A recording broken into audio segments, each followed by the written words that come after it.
Hey everyone, welcome back to my channel. So if you've been following me for a while, or if you are new to my channel, then you've probably seen my Hobonichi cousin in a few of my videos. And this is just a planner that I cannot quit. However, as someone who's still somewhat fairly new with using this planner, one of the challenges that I have found were the daily pages. Sometimes they can be a little bit intimidating, or they can really help get those creative juices flowing. Either way, I wanted to share with you 5 ways that you can use your daily pages in the Hobonichi cousin. I'm going to turn the camera around and we're going to get started. I love sharing the different ways that I use this book, and hopefully this will give you some inspiration as well. If you're a little not so familiar with the Hobonichi cousin, this book is marketed as their life book, and it truly is. You have multiple layouts in this book that have yearly views, actually multiple yearly views, along with monthly views, weekly views, and of course daily views. But when we get to the daily pages, sometimes looking at this really large blank canvas, it can be a little bit overwhelming. Now, the Hobonichi cousin is an A5 size book. Now, while it's not as large as maybe your more standard 7x9 planner, it is still quite a bit of space for a daily page, and it pretty much leaves you a blank canvas, because while there are times on the left hand side, you don't necessarily need to stick with those. So what can we do in our daily pages in the Hobonichi cousin? And the first way I would like to share that you could use your Hobonichi cousin is like a typical schedule / to-do list, right? So like this page on this Friday, I am literally using the times provided on the planner. I extended it a little bit further down, and then I just have my entire schedule on here, along with some home tasks and business tasks. Pretty straightforward, but you may not want to plan every day so rigid and so scheduled and so task oriented.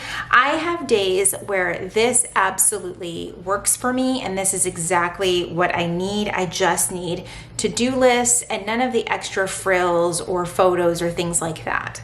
Now, the second way I would say that you could use your daily pages is just for simple list pages. If you're someone that's overwhelmed and doesn't like the empty pages because you may not necessarily have quite as many plans on a daily basis, my recommendation is the best way to use some of your blank pages is for random lists. I like to use these little page flags so that I can find the pages, because obviously trying to dig through 365 pages for your lists can be a little bit challenging. You could also use the front of the planner as more of like a ledger and kind of put where those lists are on the corresponding page. So I could have gone to March 2nd over here and put that my video list idea, that's where that page is if I wanted to. I have not done that yet, but it's a great idea, great concept. I absolutely love it.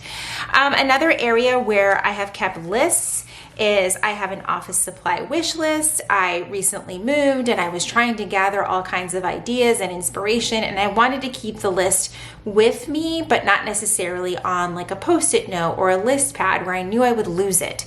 So again, I added a little page flag, and I've kind of kept this running list of things that I would like for my office that would be helpful for my new space. And as I've gotten them or maybe changed my mind about something, I would update the list that way. You could also do some other like creative lists. I was kind of like in a funk here, and I felt like there were just a lot of compliments online that always had to do with, you know, the appearance and body type and things like that. And I was inspired to do this page where I was like compliments that have nothing to do with appearance. And I haven't filled them all in, but as I am inspired and see some, I'll just add some to this page that I made. So again, not necessarily a traditional list where it's just very vertical, but a little bit more creative. I wanted to use some of my Tombow markers, and I really like the way that it came out. So my third favorite way to use the daily pages in my Hobonichi cousin is for journaling, particularly with pictures. This was a page that I absolutely loved. I combined it with a little bit of washi, some dewdrop stickers from cloth and paper, and then just some photos from our Easter lunch with family, and I really love it. It's a great way to fill up a page and also do a little bit of memory keeping in here. Another page that I love adding pictures pictures is just kind of daily things, and it's like sort of just capturing and maybe even glamorizing in a way the like everyday mundane things. But this has been fun to really like look back on and see, you know, how I've been able to keep, you know, these memories in here without overcomplicating the memory keeping, which is what I love about the Hobonichi Cousin. Like this page right here is one of my favorites. I was just kind of sharing life with our new French bulldog named Loki, and it was a great way to just sort of journal about the day, but also add some photos. I love to use the Canon IV2. It is just one of my favorites, and it's like being in an A5 planner and journaling and adding photos fills up this space so quickly. I think it makes the A5 size feel less intimidating. And then my fourth way that I love using specifically empty pages in my Hobonichi Cousin is to practice lettering. Whether you're practicing just your everyday handwriting or breaking out your favorite brush pen or marker, this gives you plenty of space, especially if you have a bunch of pages that you haven't used. Like for me, I've got about 3 months of unused pages, and I'll do quotes. Some of you may have seen like this reel. I think I made this one into a reel. I'm not sure if I shared it, but then I also just practiced a little bit more with my lettering and like different pens, and I would write which pen it was. That way I could go back and share that. But this is a great way to use those pages that are empty. And again, it makes these empty pages feel less intimidating. Like if you just let yourself get messy on these pages, you can go back to those empty pages and truly use them up. Here, I think I did another reel sharing different lettering styles that I was using. I was starting with the letter A. The goal was to go through the whole alphabet. Stay tuned for that. But again, if you feel like you've missed a bunch of pages, use them as practice pages. And don't be afraid to get messy in these pages, because literally you can just turn the page and you don't have to worry about seeing it again. Okay, last but certainly not least, one of my favorite ways to use the daily pages in the Hobonichi Cousin is for washi sampling.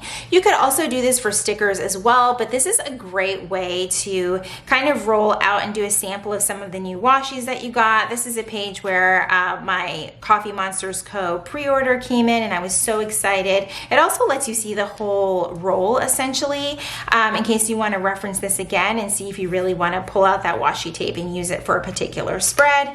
I don't use washi quite as much, but I kind of like looking back at these and just seeing what I ordered and what I have in my inventory. I will say in the future, I will probably use the notes pages here in the back. You don't get too many in the Hobonichi Cousin, but I will probably use the few that you do get to do like a specific section for washi samples. And it's also kind of fun to add like this sticker label from your order. That way you can kind of mark this is when that particular order came in and you were excited about it. Here was another page where I rolled out some washi samples from Once More with Love. I just kind of love looking back at these pages. And again, it helps fill up an empty page. And to add to the washi sampling, it's also great for trying out your favorite pens or any new pens. I got these Sailor Shikiori markers from Cloth and Paper. I hope I pronounced that correctly. But I also realized that I had gotten Coffee Monsters Co. washi, and it was just sitting in a drawer, like I had never rolled it out. And I just filled up this page with that. I had a couple of days where I hadn't filled in my planner, and boom, there you go. The pages are filled in. And just another like bonus addition, if you really want to use your daily pages in your Hobonichi Cousin for memory keeping, but sometimes you find it a little bit hard to keep up, a tip from me to you is to kind of just create the headers, right? So I didn't get to be in my planner on August 19th. Not the biggest deal, but I remember like 2 big things, right? It was Loki's first vet appointment, and I do remember that very clearly, so I can journal about it and add a few pictures. We also tried a new restaurant in town. Lots of interesting feedback from the family on that.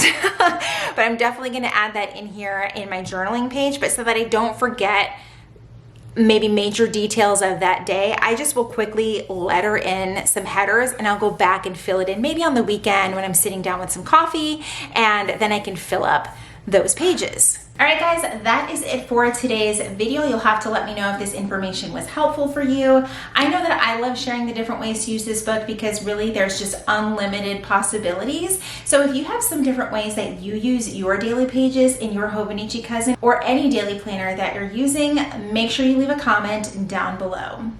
Thank you guys so much for hanging out with me today. If you enjoyed today's video, please be sure to give it a thumbs up. Subscribe if you haven't already. If you're already subscribed, make sure you click that notification bell so that you know when my videos are posted here on YouTube. As always, thank you guys so much for hanging out with me, and I will see you in my next video. Bye, everyone. We did it. Yay! What am I doing?